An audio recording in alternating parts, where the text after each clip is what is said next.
Há dois elos muito importantes no cristianismo que devemos procurar compreender. O primeiro é o elo da vida eterna e o segundo, o vínculo de comunhão pessoal. Esses dois elos, sendo distintos, nunca devem ser confundidos e, estando intimamente conectados, nunca devem ser separados. Ficou meio confuso? Me acompanhe neste vídeo. Você vai entender o que é uma coisa e outra. O primeiro é o fundamento da nossa segurança. O último, a fonte secreta de nosso prazer e a fonte de toda a nossa fecundidade espiritual. O primeiro nunca pode ser quebrado. O segundo pode ser quebrado por mil coisas. Primeiro, quanto ao precioso elo da vida eterna, não podemos fazer nada melhor do que citar algumas passagens claras da Escritura, estabelecendo de onde vem, o que é, quando e como é formado. Em primeiro lugar, deve-se ter claramente em mente que o homem, em seu estado natural, nada só sabe sobre esse vínculo. O que é nascido da carne é carne, afirma o Senhor Jesus. Pode haver muito que seja verdadeiramente amável, grande, valoroso e nobre de caráter, grande generosidade, estrita integridade, mas não há vida eterna no homem, o homem natural. O primeiro link é desconhecido. Não importa como você cultiva e eleva a natureza humana, você não pode formar o grande elo da vida eterna. Você pode torná-lo moral, erudito, religioso, mas enquanto for mera natureza, não há vida eterna. Você pode selecionar todas as virtudes morais mais sutis e concentrá-las em um indivíduo, e esse indivíduo pode nunca ter sentido sequer uma única pulsação de vida eterna.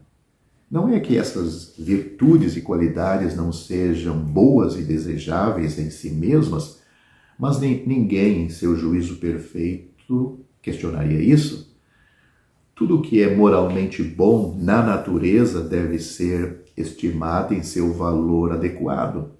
Ninguém pensaria nem por um momento em colocar um homem sóbrio, trabalhador, amável e de bons princípios no mesmo nível de um pródigo bêbado e ocioso. Olhando do ponto de vista social e moral, há uma diferença ampla e muito material, mas seja claramente entendido e bem lembrado que nunca podemos, pelas melhores virtudes e qualidades mais nobres da velha criação, comprar um lugar na nova criação. Nunca podemos, por todas as experiências do primeiro Adão, mesmo que concentrados em um indivíduo, estabelecer um título de membro do segundo Adão. Os dois são totalmente distintos. O velho e o novo, o primeiro e o segundo. O que é nascido da carne é carne, e o que é nascido do Espírito é Espírito. Portanto, se alguém está em Cristo, nova criatura ou nova criação é, as coisas velhas já passaram, eis que tudo se fez novo. Nada pode ser mais explícito, mais conclusivo do que a última passagem citada em 2 Coríntios capítulo 5, versículo 17. As coisas velhas, de qualquer tipo, passaram para aqueles que estão em Cristo, aqueles que foram salvos. Eles não são reconhecidos como tendo qualquer existência na nova criação em que todas as coisas são de Deus. O antigo fundamento foi completamente removido e novos fundamentos foram lançados na redenção. Tampouco existe uma coisa particular do velho material transformado no novo. Todas as coisas se fizeram novas, todas as coisas são de Deus. As garrafas da velha criação foram postas de lado e garrafas de redenção colocadas em seu lugar. A vestimenta da velha criação foi jogada fora e substituída pela nova. O manto imaculado com o manto imaculado da redenção. Neste belo manto, a mão do homem nunca tece um fio, nem dê um ponto. Como nós sabemos? Como podemos falar com tanta confiança e autoridade desta forma? Pelo melhor de todos os motivos, porque a voz divinamente autorizada e, portanto, absolutamente conclusiva da Sagrada Escritura declara que na nova criação todas as coisas são de Deus. O Senhor seja louvado para sempre que seja assim. É isso que torna tudo tão seguro, que coloca tudo tão inteiramente fora do alcance do poder do inimigo. Ele não pode tocar em nada, nem em ninguém na nova criação. A morte é o limite do domínio de Satanás. A sepultura forma o limite de seu domínio. Mas a nova criação começa do outro lado da morte. Abre-se ao nosso olhar, estanciado ao lado do céu, daquela tumba onde o príncipe da vida jazia sepultado, o Senhor Jesus. Ela derrama os raios brilhantes de sua glória ao nosso redor, em meio a uma cena onde a morte nunca pode entrar, onde o pecado e a tristeza são desconhecidos, onde o silvo da serpente nunca pode ser ouvido, nem o seu rastro odioso pode ser visto. Todas as coisas são de Deus, é assim que afirma as Escrituras nesta nova criação. Isso removeria uma série de dificuldades e perplexidade e simplificaria as coisas de maneira surpreendente se este ponto da nova criação fosse claramente entendida por todos. Se olharmos em volta para o que é chamado de mundo religioso ou a igreja professa, o que vemos? Muito esforço para melhorar o homem em sua condição adâmica, sua condição natural ou velha criação. Vemos filantropia, ciência, filosofia, religião. Tudo entra em jogo. Cada espécie de influência moral é exercida com o propósito de elevar o homem na escala da existência. O que os homens querem dizer quando falam de elevar as massas? Até onde eles podem ir em suas operações? Até que ponto eles podem elevá-los? Eles podem criá-los para a nova criação? Eles podem elevá-los à nova criação? Claramente não, visto que naquela criação todas as coisas são de Deus. Além disso, quem ou o que são essas massas que os homens procuram elevar? Eles são nascidos da carne ou nascidos do Espírito. Da carne, confessada, é seguramente. Pois bem, o que é nascido da carne é carne, disse o Senhor Jesus a Nicodemos em João capítulo 3. Você pode elevá-lo tão alto quanto quiser. Você pode aplicar a alavanca mais poderosa e levantá-la ao ponto mais elevado possível. Eduque, cultive, sublime como quiser. Que a ciência, a filosofia, a religião, assim como chamada, a filantropia, tragam todos os seus recursos. E o que foi feito? Você não pode torná-la em espírito. Você não pode trazê-lo para a nova criação. Você não pode formar o primeiro grande elo da vida eterna. Você não pode fazer absolutamente nada para o melhor do homem, seus interesses espirituais e eternos. Você o deixou ainda em seu antigo estado adâmico, em suas velhas circunstâncias da criação, mesmo com toda essa tentativa de elevá-la ao mais próximo de Deus. Você deixou exposto a ira justa de um Deus que odeia o pecado. Ele pode ser mais cultivado em sua culpa, mas ele é culpado o tempo todo. O cultivo não pode remover a culpa, a educação não pode apagar os pecados, a civilização não pode remover do horizonte do homem as nuvens escuras e pesadas da morte e do julgamento. Não sejamos mal interpretados. Não queremos menosprezar a educação, a civilização, a verdadeira filantropia, a verdadeira filosofia, o bem moral, a educação pessoal, os estudos, as faculdades. Dizemos claramente, deixa-os ir pelo que realmente valem, deixe-os ser estimados pelo seu verdadeiro valor. Estamos prontos para permitir uma margem tão ampla quanto possa ser exigida para inserir todas as vantagens possíveis da educação em todos os seus ramos, e tendo feito isso, voltamos com força acumulada à nossa grande tese, ou seja, que ao elevar as massas, você está elevando o que não existe diante de Deus, não tem lugar na nova criação.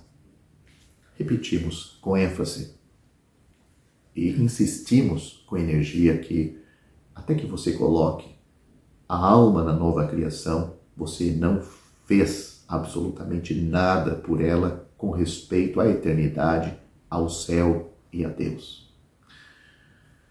É verdade que você pode facilitar o caminho do homem neste mundo, pode remover algumas das asperezas da estrada da vida humana, pode colocar a carne no seio ilusório do luxo e da comodidade, você pode coroar a testa do homem com todas as espécies de louros que já foram conquistados nas várias arenas que os homens travaram a luta competitiva pela fama.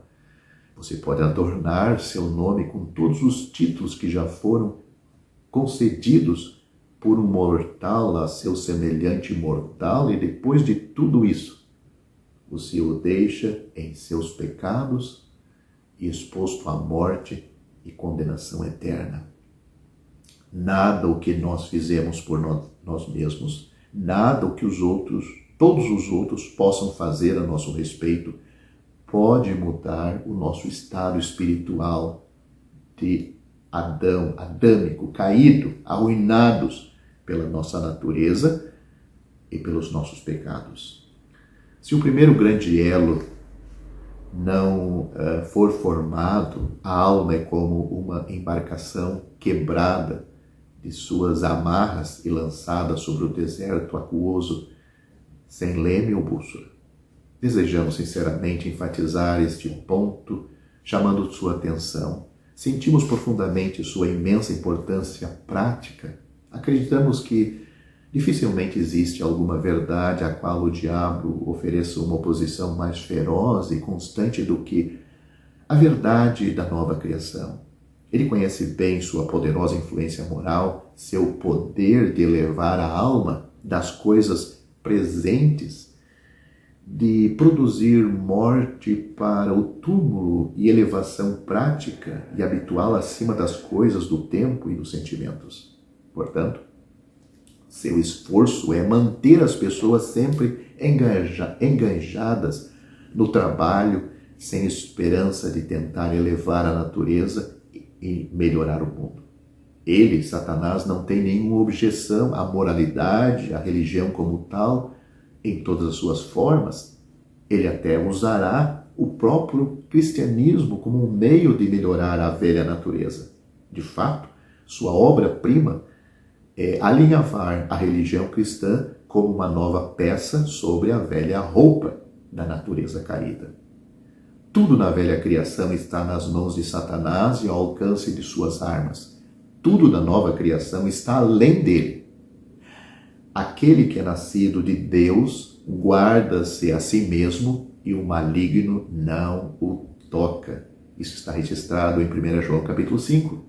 Não é dito que o crente se guarda e o perverso não o toca. O crente é um ser complexo, possuído de duas naturezas, a velha e a nova, a carne e o espírito.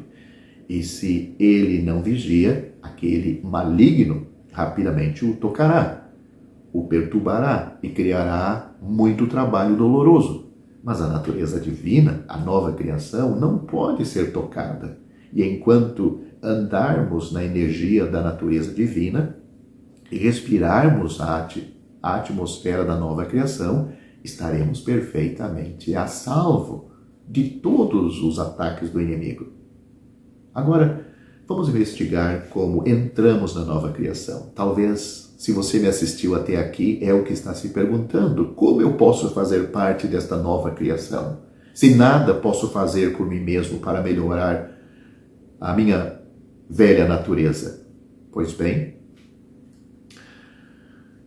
uma ou duas citações da palavra de Deus serão suficientes para abrir este ponto para nós. Vamos ler o que está registrado na Bíblia.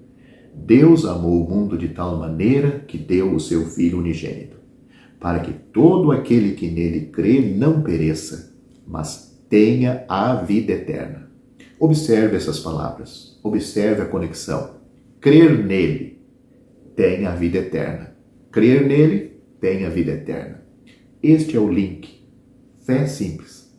Assim, passamos da velha criação com todos os seus pertences para a nova criação com todos os seus pertences. Este é o precioso segredo do novo nascimento. Fé operada na alma pela graça de Deus, o Espírito Santo. Fé que aceita Deus em sua palavra, que estabelece como selo que Deus é verdadeiro. Fé que liga a alma a um Cristo ressuscitado, morto na cruz sim por nossos pecados, mas que ressuscitou ao terceiro dia e está vivo, assentado à direita de Deus. Vamos tomar outra citação bíblica. Em verdade eu vos digo, quem ouve a minha palavra, Cristo estava falando nesta ocasião, e crê naquele que me enviou, tem a vida eterna, e não entrará em julgamento ou em condenação, mas passou da morte para a vida. Aqui está o link novamente. Crer em mim, ou seja, crer em Cristo, ter vida eterna, tem a vida eterna. Nada pode ser mais simples. Por nascimento natural, entramos no recinto da velha criação e nos tornamos herdeiros de tudo que pertence ao primeiro Adão.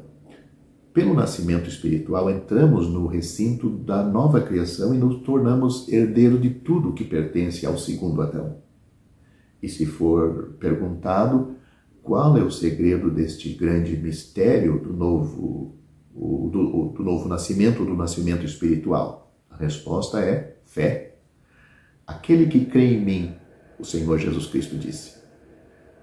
Portanto, se você é alguém que crê no Senhor Jesus Cristo como seu Salvador pessoal, que morreu para lhe salvar dos seus pecados presentes, futuros e eternos, conforme a linguagem das passagens citadas, você está na nova criação.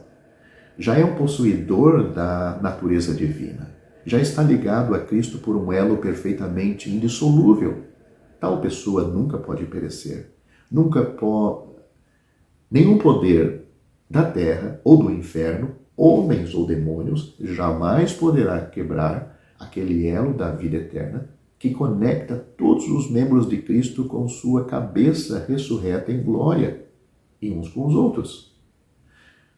Esta fé não é crer que a palavra de Deus é verdadeira, nem crer que é tudo verdade, mas sim se tomar posse, tomar para si.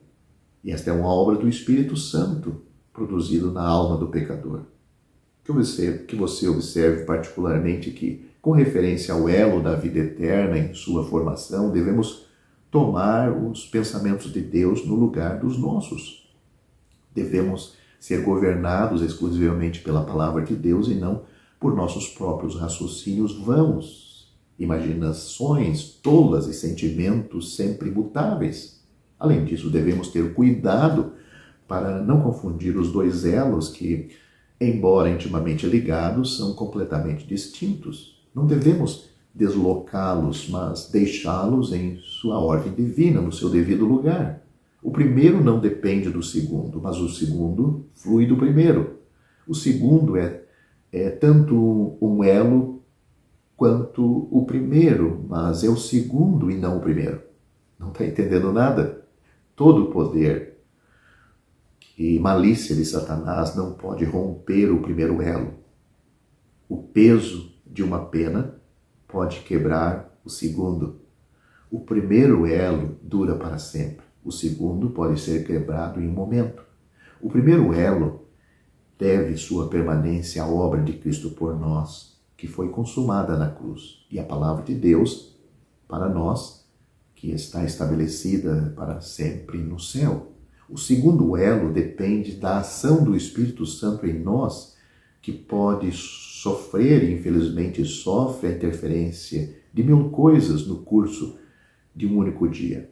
O primeiro é baseado na vitória de Cristo para nós. O último é baseado nas vitórias do Espírito em nós. Ou seja, estou falando da salvação, que é recebido num ato de fé em Cristo, e isto nada pode ser abalado por toda a eternidade. E o outro é a vida cristã, que sim, podemos tropeçar, errar.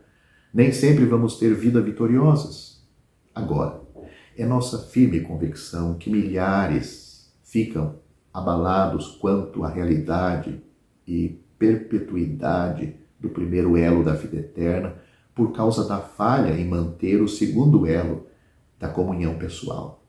Algo ocorre para quebrar o último, e eles começam imediatamente a questionar a existência no primeiro elo.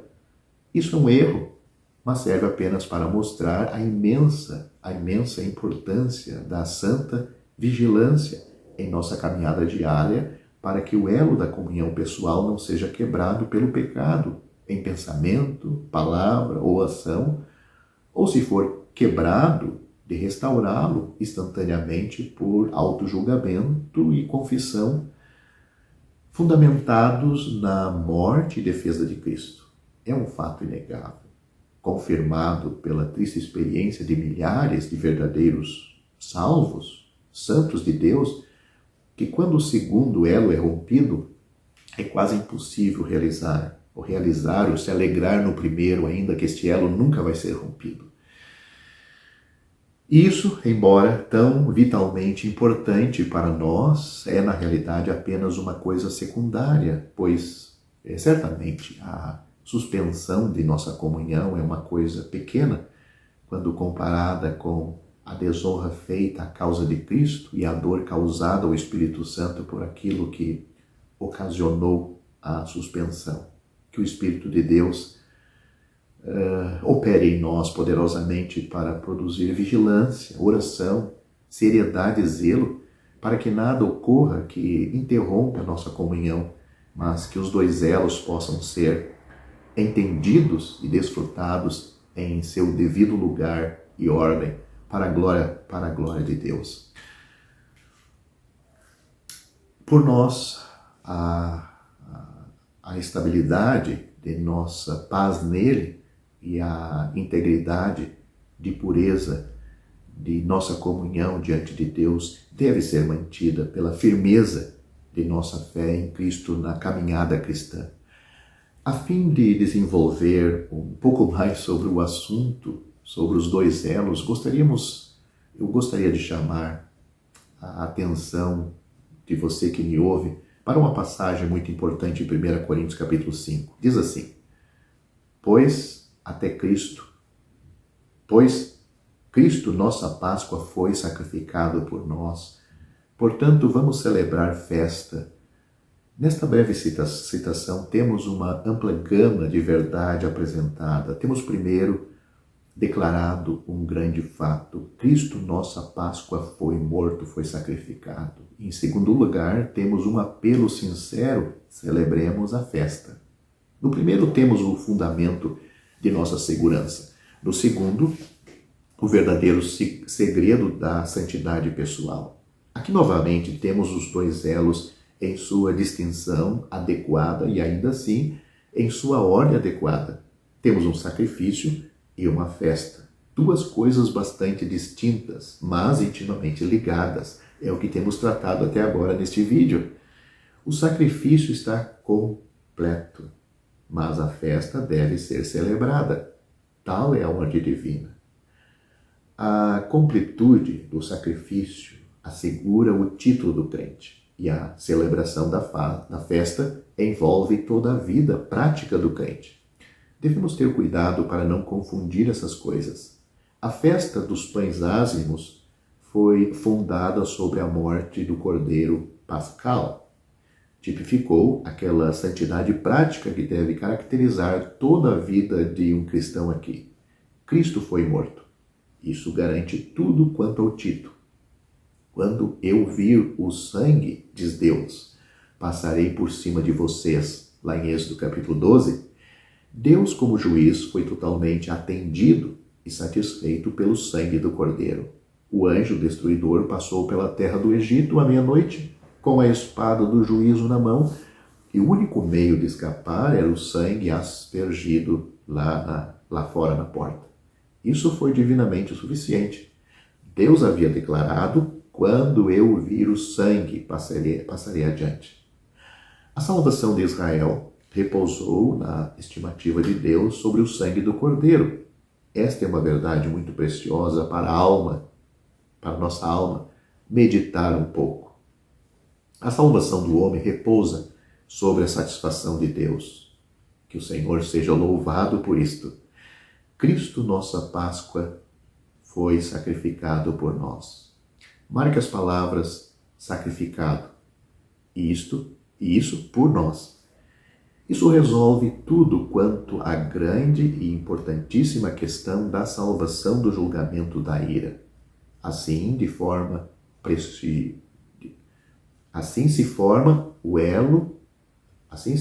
o precioso elo da salvação. Um elo que jamais pode ser rompido por toda a eternidade. O elo da vida eterna e o elo da salvação eterna são um e o mesmo. O Senhor Jesus Cristo, o Salvador vivo, a cabeça ressurreta, mantém e sempre manterá esse elo em integridade ininterrupta por toda a eternidade. Ele diz: porque eu vivo, vós também vivereis.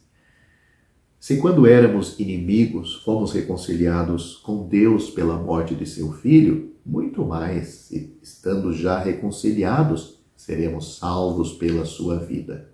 Ele vive sempre para interceder por nós. Tudo isso que acabei de citar são versículos bíblicos. Agora, uma ou duas palavras quanto à exortação do apóstolo em relação à nossa vida prática. Portanto, celebremos festa. Cristo nos guarda e nós devemos manter a festa. Ele foi morto para oferecer um banquete para nós. E esse banquete é uma vida de santidade pessoal, separação prática de todo o mal. A festa de Israel era composta de 3 coisas: um cordeiro assado, ervas amargas e pão sem fermento. Ingredientes preciosos. E isto tem aplicação espiritual. Eles expulsaram, em linguagem prática, primeiro, Cristo como tendo suportado a ira de Deus por nós. Segundo, aqueles profundos exercícios espirituais do coração que fluem de nossa contemplação da cruz. E terceiro, santidade pessoal ou separação prática do mal. Tal era a festa dos redimidos de Deus e tal é a nossa festa agora. Tal aconteceu literalmente com os israelitas, assim acontece com nós na nossa vida prática espiritual. Que possamos ter a graça de celebrá-lo de acordo com sua divina ordem. Que nossos lombos estejam cingidos, nossos pés calçados e nosso cajado de peregrino na mão.